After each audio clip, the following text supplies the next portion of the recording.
Aujourd'hui, on est parti pour le bilan de Roland-Garros 2024, remporté par Carlos Alcaraz en 5 manches contre Alexander Zverev.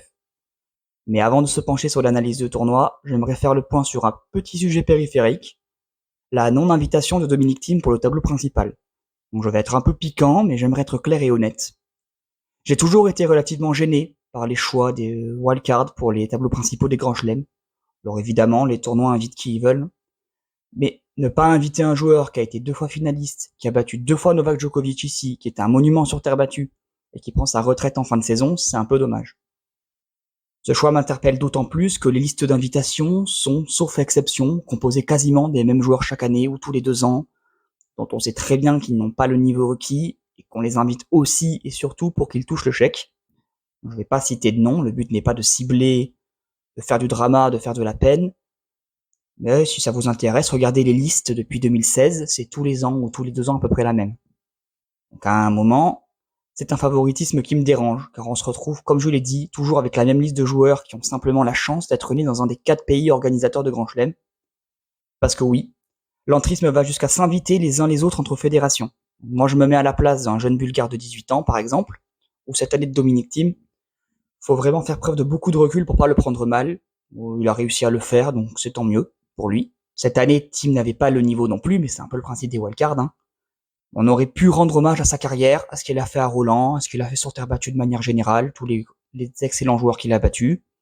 Donc voilà. Je pose ce constat-là, chacun sera digne d'en penser ce qu'il voudra. Passons à la suite. Donc, pour ce qui est des pronostics, cette année, on savait pas trop quoi penser. Entre les cadres du circuit à la forme physique incertaine, on va dire, Djokovic, Alcaraz, Sinner, et les outsiders vainqueurs cette année de Master 1000, Tsitsipas à Monte-Carlo, Rublev à Madrid et Zverev à Rome, le tableau semblait a priori très ouvert, c'était un peu l'année ou jamais pour certains. Donc j'avais pas d'éléments tangibles pour m'exprimer et je souhaitais pas spéculer dans le vide, brasser du vent, donc j'ai pas fait de pronostic, mais j'avais quand même des attentes. On avait 5. Hugo Humbert, pour moi, top 20, excellent début de saison, un statut à confirmer en Grand Chelem, pour moi c'était 3e tour minimum.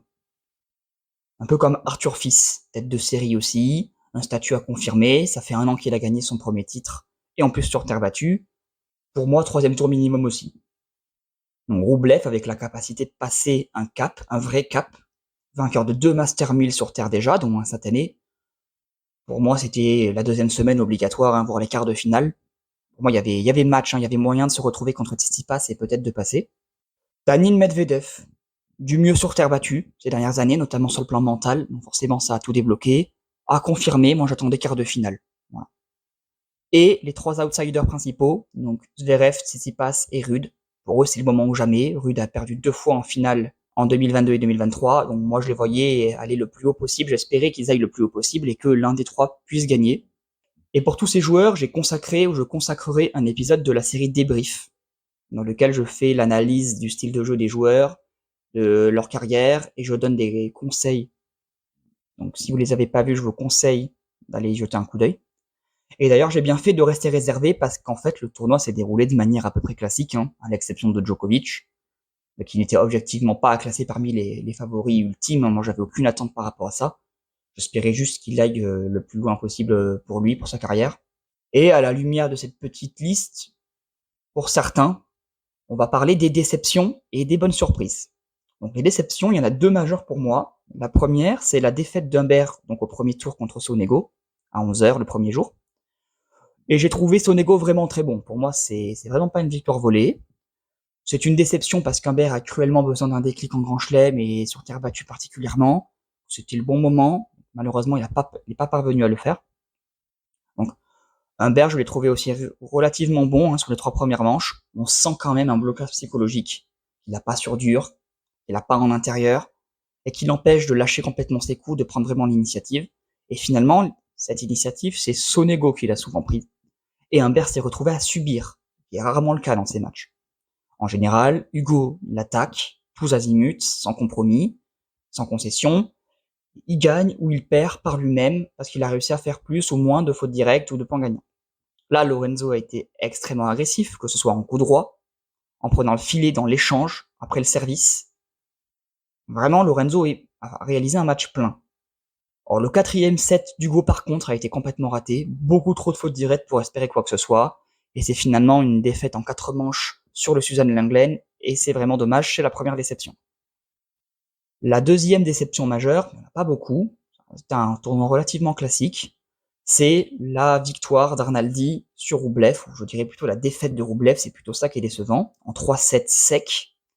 Donc Roublev fait partie des joueurs qui sont la plupart du temps un petit peu en deuxième rideau, qu'on voit pas forcément en favori des grands chelems.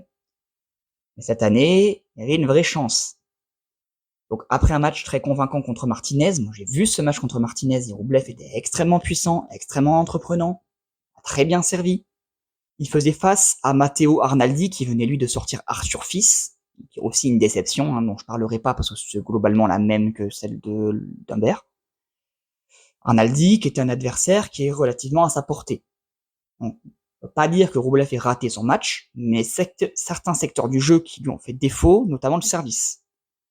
Donc il a passé trop peu de premières, et sur sa deuxième, qui avait progressé dernièrement, on y reviendra sur son épisode du débrief, sa deuxième a été beaucoup trop faible, donc il a pris beaucoup de retours gagnants finalement.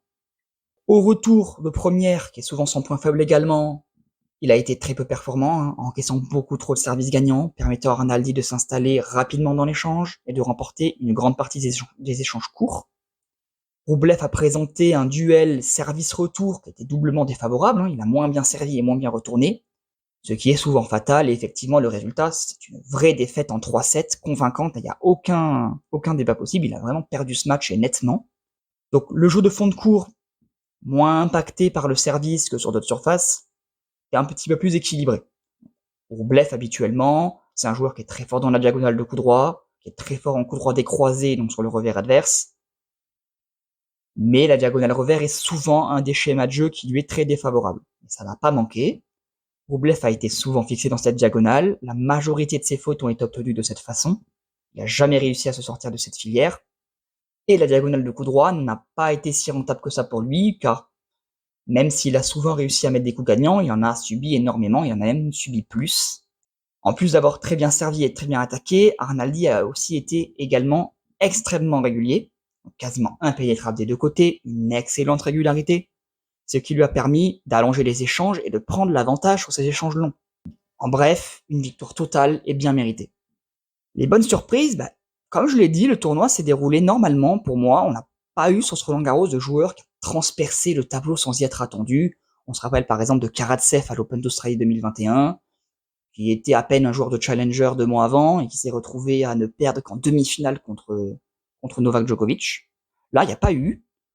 Donc, j'aurais pu parler d'Arnaldi, que je viens juste d'évoquer, s'il avait battu Tsitsipas. Il a eu 2 balles pour mener de manche à rien sur le service de Tsitsipas, il menait 15-40. Il n'est pas parvenu à les convertir et s'est fait sortir derrière. Donc, pour moi, c'est surtout décevant pour Roublev. Pour Arnaldi, on va pas juger sur un tournoi, on va lui laisser le temps d'évoluer, il est très probable qu'on soit amené à en reparler. Le tennis italien a vraiment le vent en poupe en ce moment, et limite tant mieux pour eux. Corentin Moutet aussi a également fait un beau parcours, mais il manque cette victoire référence sur Sinner qui était plutôt bien partie. Une première heure de très bonne qualité, qui n'a pas été maintenue, et finalement, c'est une défaite en 4 manches. Et son match contre Jarry, même si le public a été extrêmement hostile contre Jarry, c'est bien joué. Le reste du tournoi, je dirais plutôt quelconque et habituel.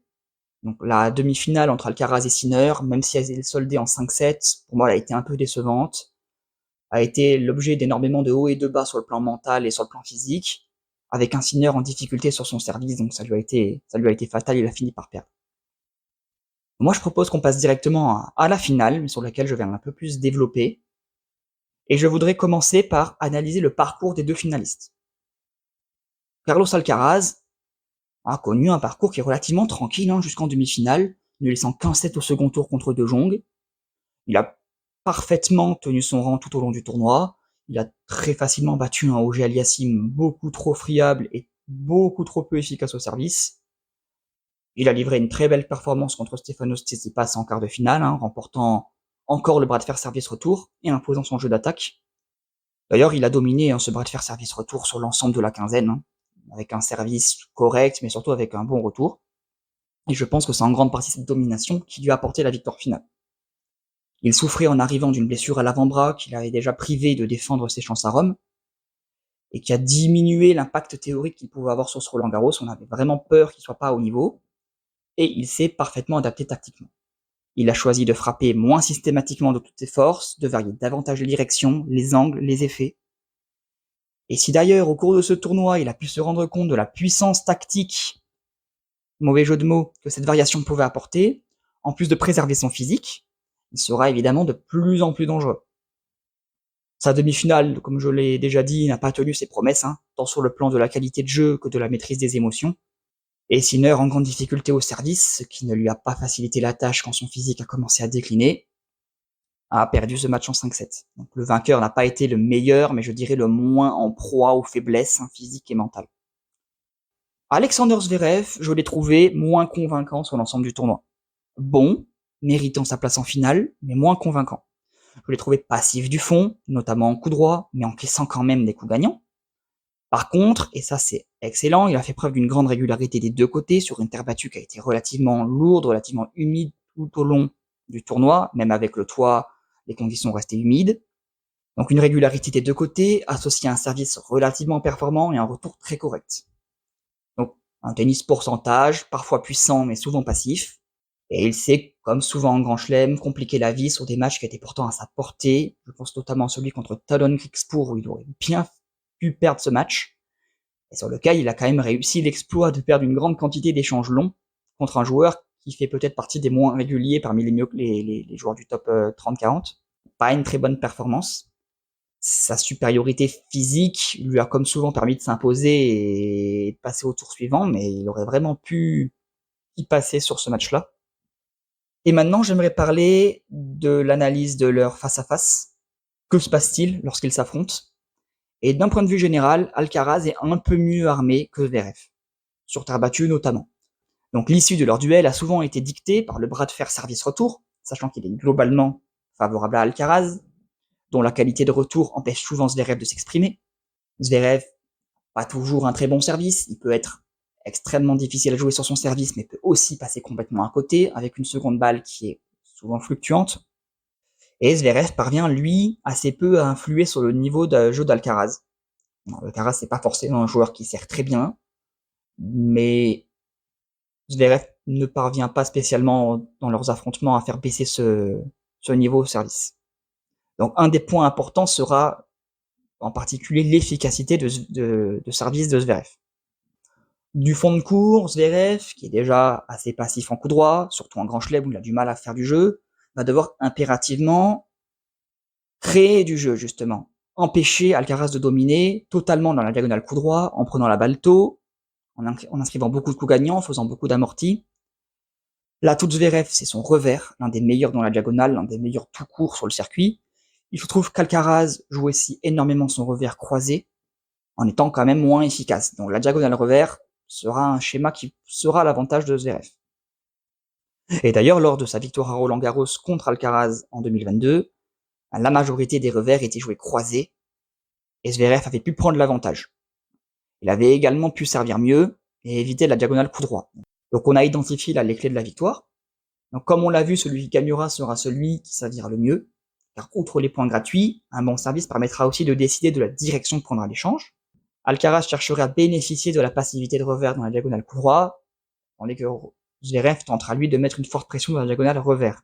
Et pour décider de la direction que prendra l'échange, il faut bien servir, ou bien retourner. Zverev devra éviter absolument de se tenir trop loin de sa ligne, comme ça a été malheureusement beaucoup trop souvent le cas au cours de ces dernières années, et être agressif réellement pour ne pas subir et ne pas permettre à Alcaraz de développer son jeu. Maintenant, que s'est-il passé en réalité dans cette finale? Zverev a soufflé le chaud et le froid au service. Malgré un très bon pourcentage de première maintenu tout au long du match, au-dessus de 70%, il a été plutôt irrégulier, assez peu solide sur sa première, durant de longues périodes qui coïncident avec les 3 manches perdues. Il y a eu des vrais moments où il pouvait servir à 2-10, 2-15, 2-20, et quand même perdre le point au bout de 3, 4, 5 coups de raquette. Et lorsqu'il est parvenu à mieux servir, il a pu tenir Alcaraz à distance et prendre le dessus dans les échanges, et notamment dans les échanges courts, et c'est ce qui est arrivé dans les deuxième et troisième sets, et c'est pour ça qu'il a réussi à remporter ces sets-là. Ce qui prouve que, en étant plus solide sur ces points clés du match, il a ce qu'il faut pour gagner. Il aurait pu gagner ce Roland Garros. s'il avait mieux servi, s'il avait été plus présent. Du fond du court justement, Alcaraz a légèrement dominé le match, prenant le dessus un petit peu sur tous les types d'échanges, qu'ils soient courts, moyens ou longs. Son ascendance est accentuée au fur et à mesure que l'échange se prolongeait, ce qui montre que vraiment Alcaraz est devenu extrêmement bon sur les échanges longs et pas seulement sur les échanges courts. Alcaraz a remporté 57% des échanges de plus de 7 coups, inscrivant 2 fois plus de points gagnants pour un nombre équivalent de fautes directes. Ça, c'est quand même un chiffre qui est extrêmement parlant. D'un point de vue mental, Zverev a souvent 2 soucis principaux. Donc, d'une part, il a tendance à baisser en intensité ou commettre des fautes, des doubles fautes, sur les points importants. Et d'autre part, il peut se frustrer extrêmement vite, il a peut-être dû casser une centaine de raquettes dans sa carrière, et sortir complètement du match dès lors que le scénario ne tourne pas en sa faveur. Ici, bon, il a mal négocié les nombreuses balles de break qu'il s'est procurées, grâce à un retour somme toute très performant, notamment dans le 5e set. Et son pourcentage de première a un peu baissé lorsqu'il a dû sauver lui-même des balles de break. Il n'a pas vraiment réussi à élever son niveau mental à ce niveau-là, mais par contre, ce qui m'a vraiment agréablement surpris, c'est qu'il n'a jamais cédé à la frustration, notamment lors de tractations, vouées à l'échec, avec l'arbitre Renaud Liechtenstein au sujet de traces laissées au sol, hein, c'est toujours le même débat sur terre battue. Il a réalisé un réel effort de concentration, de rester focus, de pas perdre trop d'énergie avec ces soucis-là, et ça a bien marché, ça s'est vu, mais c'était pas suffisant. Et dernier point que je voudrais aborder sur la tactique de cette finale, c'est le jeu à la volée. Il est assez rare que le jeu à la volée soit décisif sur le circuit moderne, surtout sur terre battue. Ici, les deux joueurs ont énormément tenté de prendre le filet pour éviter des échanges difficiles. Les deux joueurs avaient de gros atouts à faire valoir dans l'échange, et donc les deux joueurs ont tenté d'éviter les atouts adverses en montant au filet. Et si Alcaraz, lui, a parfaitement négocié ce secteur du jeu, Zverev a par contre été beaucoup trop brouillon, beaucoup trop faiblard, entre les erreurs de zone trop fréquentes, le manque de vivacité et les fautes. Ce secteur du jeu, c'est peut-être celui qu'il a le plus raté dans ce match. Donc c'est rarement un point rédhibitoire, mais ici, ces approximations ont provoqué le premier break du 5e set, et donc la descente aux enfers, surtout que Zverev a commencé à vraiment tomber physiquement. Il a pris 6-1, 6-2 dans les 2 dernières manches, donc c'est vraiment dommage, parce que Zverev n'est pas non plus un mauvais joueur au filet. Finalement, quand on fait le bilan, Alcaraz a dominé le bras de fer de service-retour, le jeu de fond de court, le jeu au filet, le point de vue mental. Donc, il n'a pas survolé le match, il s'est même fait peur, hein, en étant mené 2-7-1, alors qu'il a lui-même servi pour mener 2-7-1, mais il a été plus solide et surtout plus réaliste sur l'ensemble du match que Zverev, et c'est ce qui lui a apporté la victoire ce dimanche. Donc, il a fait preuve tout au long du tournoi d'une très belle régularité dans son jeu. Il a mieux maîtrisé l'équilibre attaque-défense qui lui faisait parfois défaut, construisant habilement ses points et passant à l'attaque au bon moment, et ça c'est crucial. Tactiquement, il y a une vraie progression dans son jeu, qui sera du coup désormais nettement moins prévisible, parce que Alcaraz commençait à devenir prévisible. On commençait à connaître ses schémas de jeu, on commençait à savoir ce qu'il allait proposer.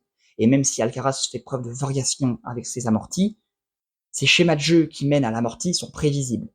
Il avait commencé à encaisser des défaites un peu frustrantes contre Medvedev, contre Zverev en Grand Chelem en 2023 et en 2024. Et là, c'est peut-être un renouveau tactique qui va de nouveau brouiller les cartes et le rendre un peu moins prévisible. Donc pour conclure sur ce Roland-Garros, ce Roland qui devait être le Roland des outsiders s'est en fait déroulé de manière tout à fait classique, la hiérarchie ayant souvent été respectée quand il le fallait.